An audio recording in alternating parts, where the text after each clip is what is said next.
है कि हिंदुस्तान एक बहुत बड़ा मुल्क है आबादी के लिहाज से और एक बड़ी तारीख भी है और उनका अपना एक राइट है अपने निज़ाम के तहत अपने मुल्क को चलाना। हमें ये भी हकीकत माननी चाहिए कि वो मुज़ाहमती क़ुव्वतें, वो लिबरल इंडियंस जो हैं वो निस्बतन अक़लियत में हैं और अगर अक़लियत में ना होते तो ये बीजेपी की सरबराही में जो कोalition है उनको 2/3 अक्सरियत ना मिलती गुज़िश्ता साल के इंतख़ाबात में।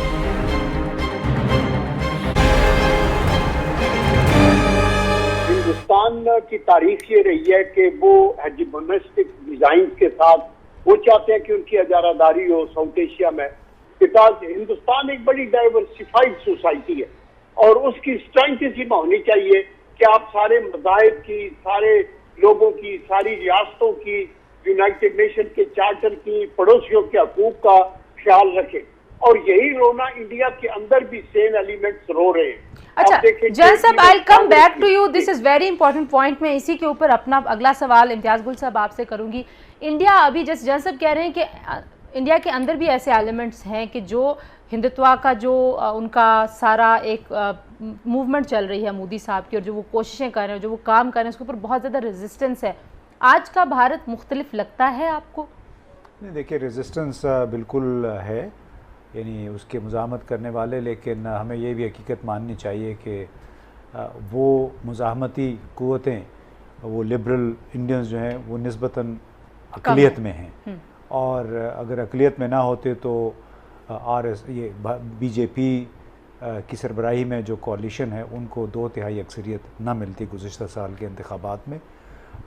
उसमें बदकिस्मती ये है कि आपने अमेरिका में भी देखा कि किस तरह सफ़ेद फार्म जो अमेरिकी थे उनको सदर ट्रंप ने बिल्कुल गैल्वेनाइज़ किया अपनी इंतखाबी मुहिम के दौरान। उनको बहुत ज़्यादा वोट मिले और इस दफ़ा हो सकता है कि उससे भी ज़्यादा वोट मिल जाए। तो यही काम भारत में हुआ है और जो हिंदुत्व या भारत के लिए, हिंदुओं के लिए, वो मेरा ख़्याल है उस पर बड़ी शद्दोमत के साथ काम कर, लोगों ने उसको लब्बैक भी कहा है।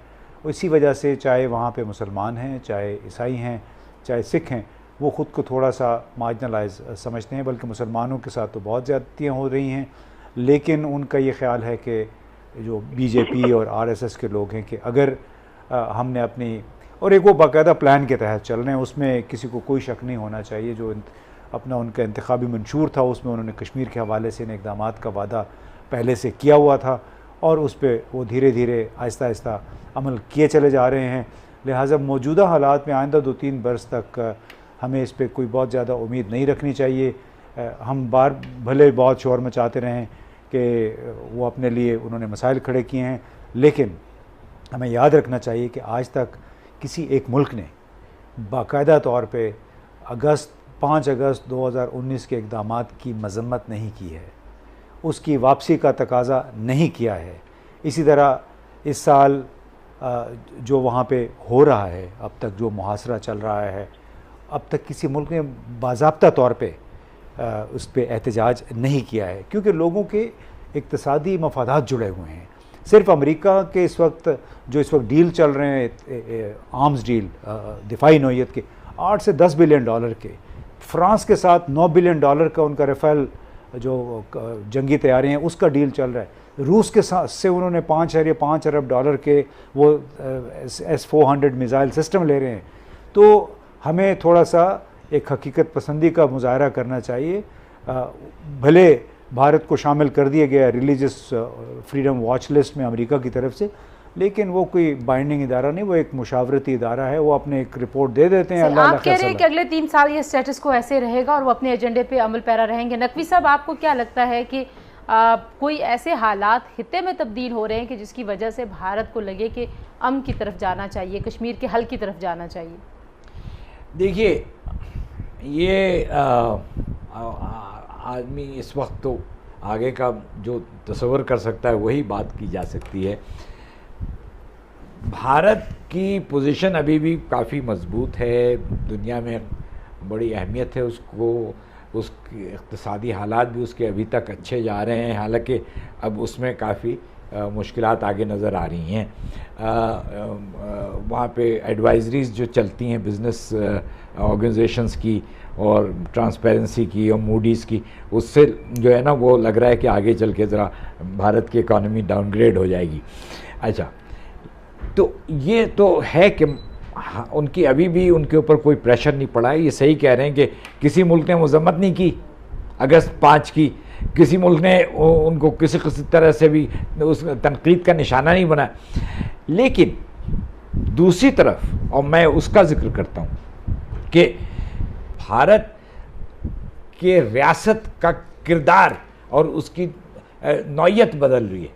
वो एक सेकुलर स्टेट से अब हिंदू राष्ट्र बन रहा है। जन साहब, ये हकीकत पसंदी से सोचने से मुराद हम क्या लें? इम्तियाज़ गुल साहब कहते हैं कि किसी ने अभी तक बाज़ाब्ता बाकायदा तौर पे नहीं कहा कि भारत ने जो गैर आइनी इकदाम किए हैं कश्मीर के स्टेटस के हवाले से वो उनको अंडू करे, उनको वापस ले।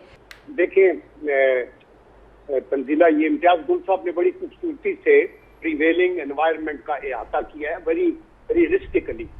लेकिन द पॉइंट इज कि इस स्टेटस को तोड़ना किसने है?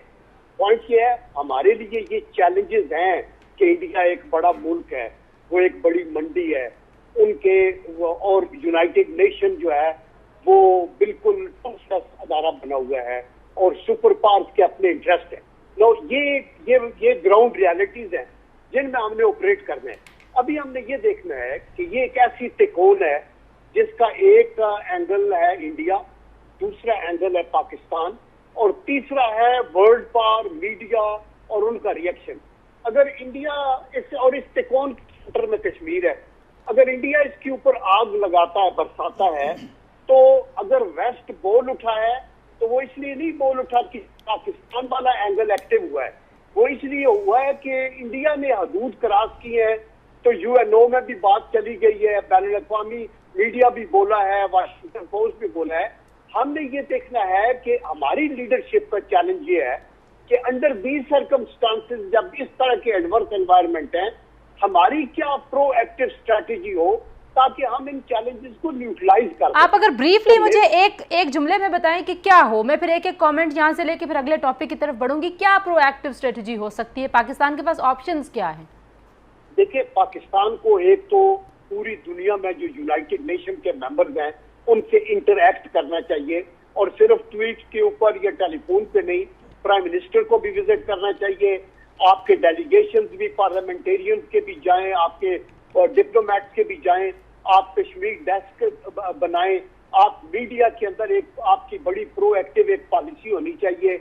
आप यूनाइटेड नेशन के अंदर अपने फ्रेंड्स सिर्फ P5 कंट्रीज के पीछे ना फिरे, जो अफ्रीका में, साउथ अमेरिका के अंदर, आपके साउथ ईस्ट एशिया में जो मेंबर्स हैं, जो यूएन के मेंबर्स हैं, उनके साथ आप अपना केस लीड करें ताकि कल तक अगर आप उधर जाएं तो आपके कोई वोटर हो, को आपके सपोर्टर हो वहां के। ठीक है, आप कह रहे हैं कि सपोर्ट आगे भी सही। जरा एक कमेंट कश्मीर पे यहाँ से भी ले लीजिए, क्या ऑप्शन है इम्तियाज गुल साहब? पाकिस्तान के पास कोई ऑप्शन नहीं है, कोई ऑप्शन P5 मतलब जो 5 बड़े मुस्तकिल ममालिक हैं सिक्योरिटी काउंसिल के, 4 इंडिया की जेब में है, चारों के साथ बड़े बड़े वो डील अरबों डॉलर के वो सौदे कर रहे हैं। और ये जो एक नोशन है कि चूँकि न्यूयॉर्क टाइम्स में, वाशिंगटन पोस्ट, बड़े बड़े अखबारात में ये कैंपेन चल रही है भारत के ख़िलाफ़। देखिए, अखबारात, मीडिया जो है वो जियो पॉलिटिक्स से जुड़ी हुई पॉलिसियाँ तब्दील नहीं करता। वो शोर मचाएंगे लेकिन उनकी वजह से रियासत की खारजा पॉलिसी और रियासत की जो सिक्योरिटी पॉलिसी है वो तब्दील नहीं होती। न्यूयॉर्क टाइम्स, वाशिंगटन पोस्ट ने बहुत शोर मचाया ट्रंप के अफ़गानिस्तान से इनखला के ख़िलाफ़, बहुत आर्टिकल छपे हैं उसके, और बहुत सारी रिसर्च रिपोर्ट्स आई हैं उसमें। कुछ भी नहीं है, वो उसने पहले 4000 कम किए, अभी कह रहे हैं कि महीने के बाद वो 4000 फौजी अफगानिस्तान से। देखिए जी, इट्स ऑल अबाउट इकानमी, इक्तिसादी मफादात हैं। अगर आपके पास पैसे हैं, इंडिया उनको पैसे दे रहा है, वहाँ से असला ले रहा है, वो क्यों बोलेंगे? मुझे खुद इस्लामाबाद में बैठ के गैर मुल्की सफ़ीरों ने कहा है कि जी हम क्या बात करें, हमने $2 अरब का भी डील किया है, $3 अरब का 2 साल पहले किया था, लिहाजा हम क्या बात कर सकते हैं। तो हमें थोड़ा सा ये सोचना पड़ेगा कि हमारे अपने मुल्क के अंदर जो कश्मीर है ना, हमें उसको बचाना चाहिए। जो कश्मीर बने हुए हैं मुख्तलिफ इलाके, हमें उन पे तरफ तवज्जो देनी चाहिए। इंटरनली हमें खुद को मजबूत बनाना चाहिए। ये जो so this is the only option कि आप इंटरनल स्टेबिलिटी को लेके आएंगे तो शायद आपकी बात भी और कुछ यही चलेगा। बात हमें चीन वाले भी कहते हैं।